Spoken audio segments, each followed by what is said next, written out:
오늘 저희들이 이제 다니엘서 2장의 말씀을 살펴보게 되는데, 다니엘서 2장의 내용은 조금 분량이 방대합니다.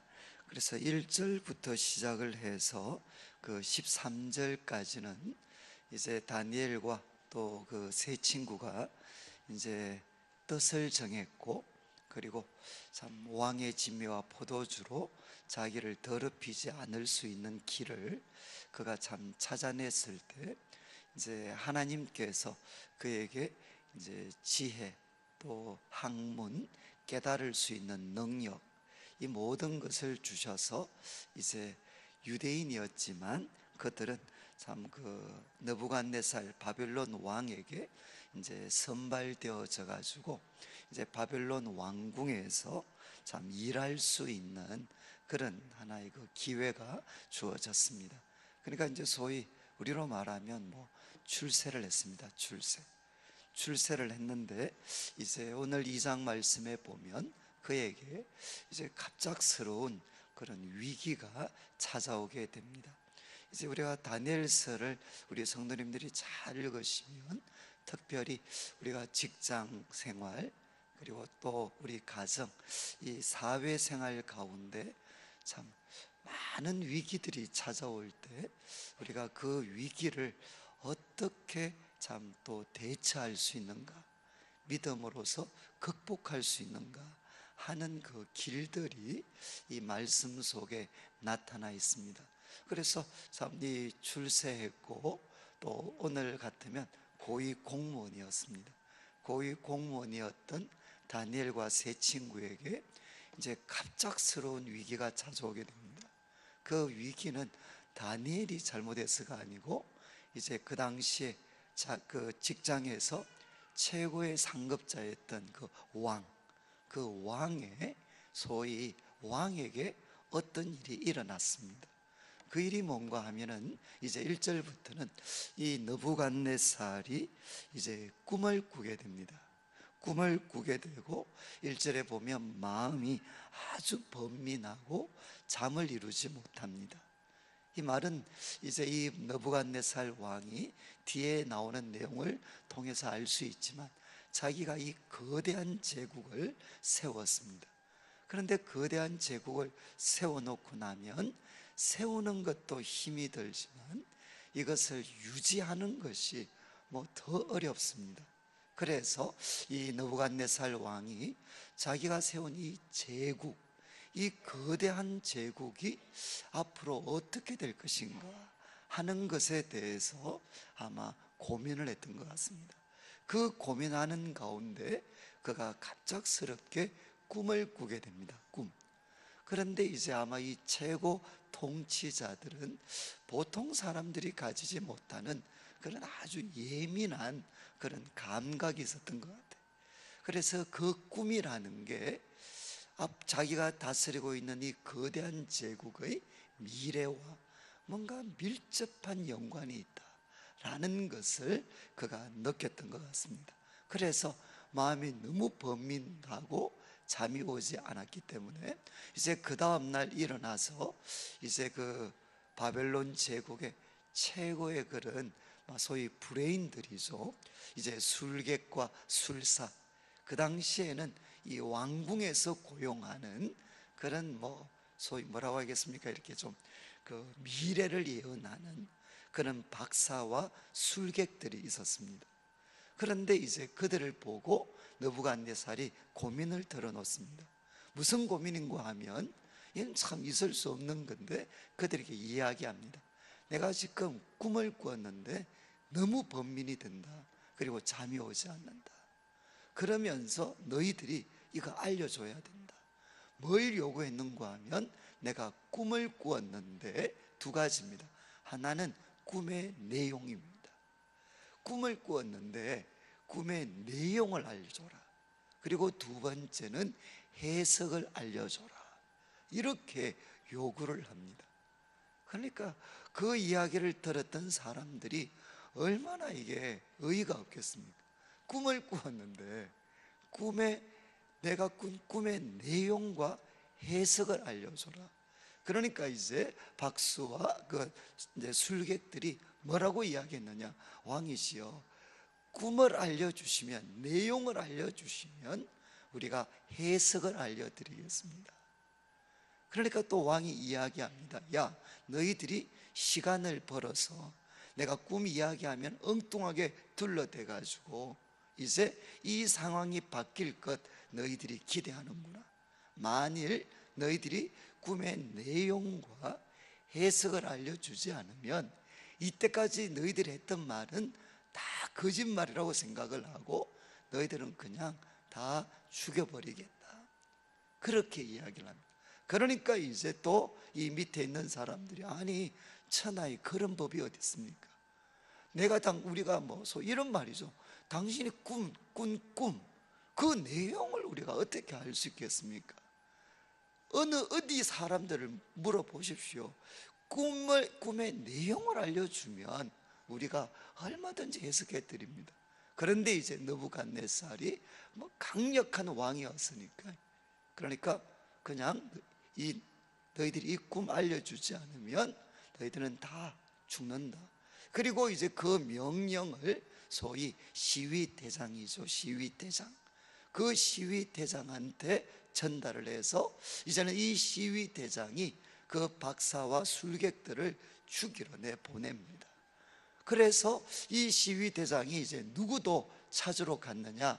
다니엘과 세 친구도 박사와 술객 중에 한 사람들이었으니까 그들을 잡으러 가게 됩니다.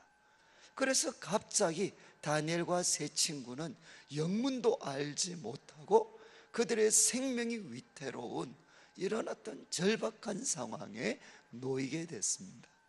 그런데 그때 이제 오늘 이 다니엘이 어떻게 처신했는가 하는 것이 14절부터 나오게 됩니다. 그래서 14절에 보면 이제 이 왕의 근위 대장 이 아리옥이 참 이렇게 사람들을 죽이러 갔는데 그때 다니엘을 만나게 됩니다. 그리고 다니엘이 그들에게 명철하고 슬기로 말로 이야기하죠. 아니 왕이 왜 그렇게 급하게 그러십니까? 그러면서 16절에 다니엘이 이런 이야기를 합니다. 왕께 구하기를 시간을 주시면, 나에게 시간을 주시면 그 해석을 알려드리겠다. 이렇게 이야기를 합니다. 그러니까 참 다니엘이 그 바벨론의 박사와 술객들 어느 누구도 이거는 해결하지 못했죠. 해결하지 못했던 꿈의 내용, 그리고 그 해석을 자기가 알려주겠다라고 이야기를 했습니다. 시간을 달라라고 이야기를 했습니다. 그런 다음에 이제 17절 우리가 읽었던 말씀이죠. 다니엘이 자기 집으로 돌아갑니다. 그 다음 그가 무엇을 하느냐? 그 친구 하나냐, 미사엘, 아사랴에게 그 일을 알립니다. 지금 우리가 처한 상황이 이런 상황이고 내가 이렇게 답을 했다. 그래서 이 상황을 알린 다음에 18절을 보시면 이제 기도 부탁을 합니다. 하늘에 계신 하나님이 이 엄밀한 일에 대하여 불쌍히 여기사, 이 엄밀한 일은 무엇이겠습니까? 왕이 꾸었던 꿈의 내용입니다. 내용. 그 내용과 해석, 이것을 불쌍히 여기셔서 다니엘과 친구들이 바벨론의 다른 지혜자들과 함께 죽임을 당하지 않게 하시기를 그들로 하여금 구하게 했습니다. 다니엘이 무엇을 부탁했죠? 이제 기도 부탁을 합니다. 정말 하나님께서 우리를 불쌍히 여기셔서 이 엄밀한 일을 우리들에게 알려주시도록, 그래서 우리가 죽임을 당하지 않도록 기도를 부탁을 합니다. 그때 19절에 보시면 이제 다니엘과 세 친구가 합심해서 함께 기도를 합니다. 그때 19절 정말 중요한 구절인데, 이에 이 엄밀한 것이 누구도 알려줄 수 없는 이 엄밀한 것이 밤에 환상으로 다니엘에게 나타나 보였다는 것입니다. 이 엄밀한 것이 환상으로 다니엘에게 나타나 보였습니다. 그리고 다니엘은 하늘에 계신 하나님을 찬송하게 됩니다. 여러분, 이제 이 절대절명의 위기에서 다니엘은 무엇을 했느냐? 세 친구와 함께 자기 혼자 기도한 게 아니라 그 믿음의 동역자 세 친구와 함께 하나님 앞에 부르짖습니다. 기도합니다. 하나님, 이 은밀한 일을 보여주십시오 라고 기도했을 때 하나님은 그 기도에 응답하셔서 이 은밀한 일을 환상으로 보여주시게 됩니다. 그때 이제 20절 다니엘이 이제 하나님을 찬송하는 내용이 20절부터 나옵니다. 잘 한번 보십시오. 20절, 이르되 영원부터 영원까지 하나님의 이름을 찬송할 것은, 여러분, 다니엘의 하나님은 바로 우리의 하나님이십니다. 다니엘의 하나님은 나의 하나님이십니다. 그러니까 우리 하나님, 나의 하나님은 어떤 분이시냐? 영원부터 영원까지 찬송받으실 수 있는 분이신데, 이유가 뭐죠? 그분에게 지혜와 능력이 그에게 있음이라. 그분에게는 지혜와 능력이 있습니다. 그리고 이제 21절, 그는 때와 계절을 바꾸시고, 잘 보십시오, 왕들을 폐하시고 왕들을 세우시고. 여러분, 왕들을 폐하고 세우는 분이 누구시냐? 이것은 다니엘서의 중요한 주제입니다. 왕들을 폐하시고 세우는 분은 누구시냐? 하나님이십니다. 그리고 지혜자에게 지혜를 주시고 총명한 자에게 지식을 주시는 도다. 22절, 그는 깊고 은밀한 일을 나타내시고, 깊고 은밀한 일을 나타내시고 어두운 데 있는 것을 아시며 또 빛이 그와 함께 있도다. 여러분, 하나님은 어떤 분이시냐? 지혜자에게 지혜를 주시고 총명한 자에게 지식을 주십니다. 그는 깊고 은밀한 일을 나타내시고 어두운 데에 있는 것을 아시고, 그리고 빛이 그와 함께 있습니다. 그러면서 23절, 나의 조상들의 하나님이여, 나의 조상들의 하나님이여. 정말 이것은 가슴 뭉클하잖아요. 지금 다니엘은 바벨론에 있습니다. 그런데 누구의 이름을 부르느냐? 망해버린 나라, 그 조상들이 섬겼던 하나님이요, 주께서 이제 내게 뭐라고 했습니까? 지혜와 능력을 주시고, 지혜와 능력을 주시고 우리가 주께 구한 것을 내게 알게 하셨사오니 내가 주께 감사하고 주를 찬양하나이다. 곧 주께서 왕의 그 일을 내게 보이셨나이다. 이렇게 하나님을 찬송한 다음에 24절, 이에 다니엘은 왕이 바벨론 지혜자들을 죽이라 명령한 아리오, 그 시위 대장에게 가서 말합니다. 바벨론 지혜자들을 죽이지 말고 나를 왕 앞으로 인도해라. 그리하면 내가 그 해석을 왕께 알려드리겠다. 이렇게 당당하게 이야기를 합니다. 여러분, 지금 다니엘이 고백을 했습니다. 하나님은 어떤 분이신가? 그분은 우리에게 지혜와 능력을 주십니다. 그리고 은밀한 것을 나타내시고 드러내시는 분이십니다. 여러분, 여기에 지혜와 능력은 뭐였죠? 여기에 참 다니엘이 깨달았던 지혜와 능력의 내용은 뭔가 하면, 자기가 섬기고 있는 상사, 어떻게 보면 회장이 될 수도 있고 뭐 최고의 높은 사람입니다. 그 사람이 꾸었던 꿈의 내용입니다. 그리고 해석입니다.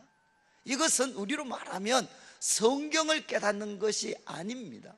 우리 성도님들이 만약에 사회생활을 한다면 그 직장 생활에서 벽에 부딪혔을 때입니다. 그리고 또 우리가 사람들을 섬기고 있다면 갑작스럽게 우리에게 위기가 찾아왔어요. 그래서 그 해결책을 사장도 모르고 그리고 다른 어떤 상급자도 알지 못합니다. 바로 이런 상황. 그런데 이 문제를 해결하지 못하면 어떻게 되느냐? 우리 모두가 다 죽습니다. 이런 어떤 상황에 우리가 놓여질 수 있다는 겁니다. 그런데 그때 믿음의 사람은 어떻게 해야 된다는 거죠? 다니엘은 정말 우리가 저런 상급자 때문에 결국 우리 인생이 이렇게 망하는구나, 바로 저런 제정신이 아닌 저런 어떤 왕 때문에 우리 모두가 다 이렇게 억울하게 죽는구나. 그래서 예를 들면 좌절을 하거나 분노하거나 포기하거나 또 반란을 계획하는 것도 아닙니다.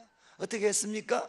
친구들과 함께, 믿음의 동역자들과 함께 그들은 기도하게 됩니다. 그들과 기도했을 때 어떻게 되느냐? 하나님께서 그 상황을 헤쳐나갈 수 있는 지혜와 능력과 방법을 하나님께서 가르쳐 주셨습니다. 여러분, 지금 제가 강조하는 것은 뭔가 하면, 지금 다니엘이 하나님 앞에 알려달라고 했고 하나님께서 가르쳐 준 내용은 소위 교회와 관계되는 내용이 아닙니다. 우리 성도님들로 말하면 직장 생활에서 갑작스럽게 찾아온 이 위기, 그 위기에 대한 해결책이죠. 누구도 갖고 있지 못한 위기에 대한 해결책입니다. 그리고 자기 사업을 하시는 분이라면 우리가 하다 보면 갑작스런 주변 여건의 환경 때문에 우리가 정말 수고하고 노력했던 모든 것이 한순간에 그냥 사라져버릴 그런 위기적 상황에 놓여질 수 있습니다. 그런데 그때 어떻게 합니까? 다니엘은 합심해서 기도했을 때 하나님은 그 위기를 벗어날 수 있는 지혜와 방법, 그 능력을 하나님께서 가르쳐 주셨다는 것입니다. 그러면서 이제 25절부터 나오는 내용은 뭔가 하면 꿈의 내용입니다. 꿈의 내용인데 이거는 제가 그냥 간략하게 설명을 드리겠습니다. 꿈의 내용은 결국 뭐였느냐? 거대한 신상을 봤습니다. 거대한 신상을 보았고 그 거대한 신상의 머리 부분은 금으로 이루어져 있었습니다. 그리고 어깨 두 팔과 가슴은 은으로 이루어져 있었고, 그리고 또 이제 배와 그리고 넓적다리 부분은 금과 은, 그 다음에 이제 그 다음은 그 노스로 이루어져 있었고, 그 다음 마지막 발 부분, 발과 그리고 이제 이 종아리 부분은 철로 이루어지게 됩니다. 그리고 발 부분은 철과 흙으로 섞이게 됩니다. 결국 내용은 뭐냐? 앞으로 이 느부갓네살 바벨론 제국을 이어서 그 다음 제국이 일어나고 또 그 다음 제국이 일어나고 또 그 다음 제국이 일어납니다. 어느 제국도 영원하지 않습니다. 그래서 이제는 이 다니엘서가 앞으로 가르치게 되는 내용이죠. 바벨론 제국도 영원하지 않습니다. 그를 이어서 세워진 페르시아 왕국도 영원하지 않습니다. 그리고 또 페르시아 왕국을 이어서 세워지게 되는 로마 왕국도 영원하지 않습니다. 그런데 가장 중요한 말씀은 34절을 보십시오. 이 거대한 신상을 하나님이 보여주셨는데 그 마지막이 뭐냐? 34절, 또 왕이 보신즉 손대지 아니한 돌이 나타나서, 손대지 아니한 돌이 나타나서 신상의 새와 진흙의 발을 쳐서 부서뜨리매, 그 발 부분을 쳐서 부서뜨렸을 때 그때 새와 진흙과 녹과 은과 금이 다 부서져 여름 타작마당에 겨같이 되어 바람에 불려 간 곳이 없었고, 우상을 친 돌은 태산을 이루어 온 세상에 가득하였습니다. 여러분, 그 꿈의 내용을 아시겠습니까? 이제 금과 은과 놋과 철로 이루어졌던 거대한 신상, 그런데 갑작스럽게 한 돌이 나타납니다. 사람의 손으로 만들어진 돌이 아닌 간 돌이 나타나서 그 거대한 신상을 깨트려 버립니다. 그리고 그것은 산산조각이 나고, 그리고 그 작은 돌이 무엇을 이루게 되느냐? 태산을 이루어 온 세계에 가득하게 됩니다. 그래서 이 마지막 부분 이제 45절을 보시면 해석도 똑같습니다. 이런 나라들, 그 다음 나라들, 그 다음 나라들이 이어지는데 45절, 손대지 아니한 돌이 산에서 나와서 새와 녹과 진흙과 은과 금을 부서뜨린 것을 왕께서 보신 것은 크신 하나님이 장래일을 왕께 알게 하신 것이라. 이 꿈은 참되고 이 해석은 확실합니다. 여러분, 이 손대지 아니한 돌, 이 돌이 인간이 세운 모든 왕국을 깨트려 버리고, 그래서 인간의 제국은 산산조각이 나고 이 돌이 거대한 산을 이루게 된다는 것입니다. 이 돌이 무엇이겠습니까? 바로 예수 그리스도의 왕국이 됩니다. 그런데 저는 참 이게 번역이 바뀌면서 과거의 이 개역 성경은, 지금 우리말 번역에는, 지금 개역 개성은 손대지 아니한 돌. 그래서 이 좀 어감이, 뜻은 비슷한데, 우리 돌은 왜 그런 표현을 쓰잖아요. 돌은 떠낸다 그러잖아요. 돌은 떠낸다. 그래서 이렇게 참 돌을 해서 그 돌이 큰 바위가 있으면 거기에서 돌의 일부를 떠냅니다. 떠낸다. 그래서 과거 번역은 뭐로 되어 있느냐? 이것이 손대지 아니한 돌이 아니고 떠인 돌입니다. 떠인 돌. 그러니까 큰 바위가 있으면 거기서 돌을 떠낸 떠인 돌. 그런데 손으로 떠낸 것이 아닌, 손으로 떠낸 것이 아닌 그 떠인 돌이 나타나서 인간이 세운 거대한 제국을 깨트려 버린다는 것입니다. 그래서 이 떠인 돌은 뭐죠? 마치 골리앗을 깨트렸던 다윗의 물맷돌과 같습니다. 하나님의 물맷돌입니다. 하나님의 그 물맷돌이 인간이 세운 거대한 제국을 깨트려 버립니다. 저는 참 이 떠인 돌에 대해서, 제가 이제 과거 청년들을 지도할 때, 그때 참 이 대학생들을 지배했던 것은 소위 그 운동권 가요였습니다. 운동권 가요. 혹시 노래를 찾는 사람들, 뭐 노차사라든가 이런 소위 운동권 가요가 있었습니다. 그리고 또 한쪽에는 태폐적인 가요가 있었습니다. 그때 이제 우리 대학생들을 중에, 우리 예수님을 믿는 사람들 중에 떠인 돌이라는 그룹이 있었습니다. 떠인 돌이라는 그룹. 그러니까 참 이것은 아마 한 몇 년 지속이 되다가 뭐 사라졌지만, 그때 이 떠인 돌이라는 이 찬양팀, 이 찬양팀원들이 지금도 사실은 우리 기독교 학문과 사상 영역에서는 여러 부분에서 활동을 하고 있어요. 그런데 그 아이들이 그 당시 우리 교회를 향해 도전했던 게 뭐냐? 우리의 찬양은 교회 속에서만 울려 퍼지는 것으로 끝나서는 안 된다. 우리의 노래가 무엇이 되어야 되느냐? 이 거대한 세상의 제국을 깨트려 놓을 수 있는 떠인 돌과 같은 그런 노래가 되어야 된다. 그래서 그 아이들이 이 떠인 돌이라는 그런 하나의 찬양팀을 만들어서 그들은 교회 속이 아니라 교회 밖에서 노래하기 시작을 했어요. 우리의 노래가 이 거대한 제국을 깨트릴 수 있는 떠인 돌이 되어야 된다는 거죠. 제가 왜 이 이야기를 소개하느냐? 바로 우리 성도님들이 예수 그리스도의 복음과 성령의 능력을 갖고 있다면, 우리 성도님들이 가정과 직장과 이 사회 속에서 어떤 사람이 되어야 되느냐, 그리고 우리 교회가 이 시대 속에 어떤 교회가 되어야 되느냐, 하나님의 떠인 돌이 되어야 된다는 것입니다. 어떤 거대한 인간의 제국, 어떤 거대한 제국도 영원할 수 없습니다. 완벽할 수 없습니다. 사람을 구원할 수가 없습니다. 이 인간의 제국은 깨트려지고 하나님이 준비하신 그 놀라운 구원이 이 땅에 임할 수 있도록 바로 그 일을 섬기는데 하나님이 만드신, 하나님으로부터 세우신 그 떠인 돌과 같은 그런 공동체, 그런 성도들의 삶이 되어야 된다는 거죠. 저는 제가 오늘 이 말씀을 통해 두 가지의 기도 제목을 드리고 싶은데, 저는 참 이 말씀은, 이 다니엘서 2장은 앞에서 말씀드렸죠. 정말 갑작스럽게 어떤 상황이 주어졌는데 방법이 없습니다. 길이 없습니다. 왕이 갑자기 꿈의 내용과 해석을 알려줘. 이거 안 하면 다 죽인다. 어떻게 꿈의 내용을 알 수 있겠습니까? 그렇지만 그들이 합심해서 기도했을 때 하나님께서는 지혜와 능력을 주시고 은밀한 것을 드러내셨어요. 저도 이제 지난 5년 반 정도 동안 교회를 섬기면서 어쩌면 이런 상황에 놓여졌던 적이 있습니다. 방법이 없어요. 정말 어떻게 해야만 교회가 세워질 수 있고 이 거센 파고를 넘어설 수 있나, 아무리 생각을 해도 제 머리로서는, 제 이해로서는 방법이 없었던 순간이 너무너무 많습니다.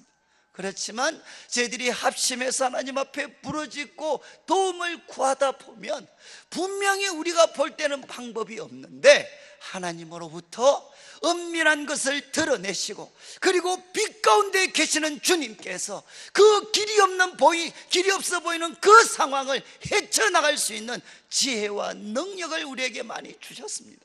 사랑하는 성도님들, 저는 이것이 교회뿐만 아니라 우리 성도님들의 가정과 일터에서 일어나야 된다는 거죠. 여러분, 직장에서 얼마나 정말 길이 없어 보이는 상황이 놓일 때가 많습니까? 우리가 사업을 하면서 전혀 길이 없는 그런 상황에 놓여질 때가 얼마나 많습니까? 여러분, 그때 해결책은 무엇이죠? 전능하신 하나님께 부르짖는 것입니다. 특별히 믿음의 동역자들과 함께 하나님 앞에 부르짖는 것입니다. 하나님께 부르짖으면 어떻게 되느냐? 하나님은 지혜와 능력을 주십니다. 사람의 눈에 감추어져 있었던 그 은밀한, 그 놀라운 해결책을 하나님은 우리에게 허락하셔서, 여러분, 다니엘서 2장은 어떻게 돼서? 이렇게 해서 다니엘은 왕으로부터 존귀 여김을 받습니다. 그리고 또 다니엘이 참았던 그런 추천으로 그 세 친구들도 높이 올라감을 당하게 됩니다. 여러분, 위기를 만났지만 전능하신 하나님의 도우심을 의지하고 기도했을 때, 그리고 하나님이 주시는 그 답변을 가지게 되었을 때, 그 위기를 이 다니엘은 놀라운 기회로 그것을 바꾸게 됩니다. 저는 참 어떤 모습을 보고 싶으냐? 여러분, 교회를 위해서 기도하는 것 중요합니다. 그것이 첫 번째가 되어야 됩니다. 그렇지만 그것이 끝이 아닙니다. 하나님, 오늘도 직장에서 이런 일을 처리해야 됩니다. 하나님, 저에게 지혜를 주십시오. 그리고 하나님, 이런 어려운 상황을 만났습니다. 지혜와 능력을 저에게 주십시오. 그리고 우리 회사와 공장 방법이 없습니다. 하나님, 그러나 주님께는 은밀한 해결책이 있음을 믿습니다. 하나님, 이 위기를 하나님의 지혜와 능력으로 헤쳐나갈 수 있도록 도와주시옵소서.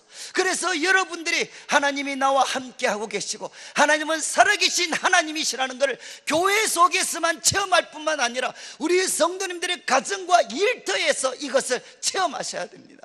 저는 우리 청년들에게 이야기했어요. 너희들이 하나님을 체험해야 되는 곳은 어디냐? 학교에서 공부하면서 하나님을 체험하셔야 됩니다. 여러분들도 뭐 이렇게 공부하신 분들은 논문을 쓰거나 이렇게 하면 때로는 길이 보이지 않을 때도 있습니다. 저도 뭐 이렇게 외국에서 공부할 때 뭐 영어도 되지 않고 그래서 참 이렇게 논문을 쓰고 하면 길이 보이지 않아요. 그렇게 하다가도 한 번씩 물러서서 빈말 같지만 하나님 도와주십시오. 하나님이 논문을 좀 해결해 주십시오. 정말 저의 지혜로서는 방법이 없습니다. 도와주십시오. 그렇게 하면 꼭 어떤 기분이 드느냐? 정말 그 홍해 바다, 그러나 그 바다에 길이 보이는 거죠. 하나님이 육지로 만들어버리시는 그 홍해 바다 속에도 하나님은 우리가 가야 되는 그 길을 하나님은 준비하고 계십니다. 그래서 기도하다 보면 어느 순간에 갑작스러운 깨달음이 주어지고 통찰력이 주어져서 도저히 제 능력으로는 할 수 없을 것 같은 상황에서도 또 하나님께서 하나를 마치게 하시고 여러분, 공부하는 가운데서 학생들은 하나님을 경험해야 됩니다. 우리 직장인들은 직장 속에서 하나님의 도우심을 경험해야 됩니다. 우리 주부들은 가정에서 하나님을 경험하셔야 돼요. 그래야만 어떻게 되죠? 주일날 함께 모여 드리는 예배가 살아있는 예배가 될 수 있습니다. 삶의 현장에서 하나님을 만나야 우리가 함께 모여 드리는 예배가 살아있는 예배가 되고, 우리 함께 모여서 거기에서 살아있는 예배를 드릴 때 그 예배가 우리 삶의 현장 속으로 흘러 들어가야 됩니다.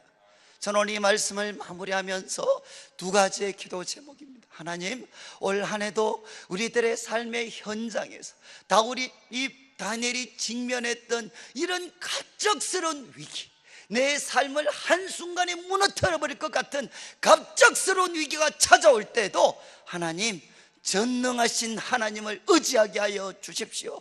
그래서 하나님 우리에게 지혜와 능력을 주시고 은밀한 그 일을 우리에게 드러내 주십시오.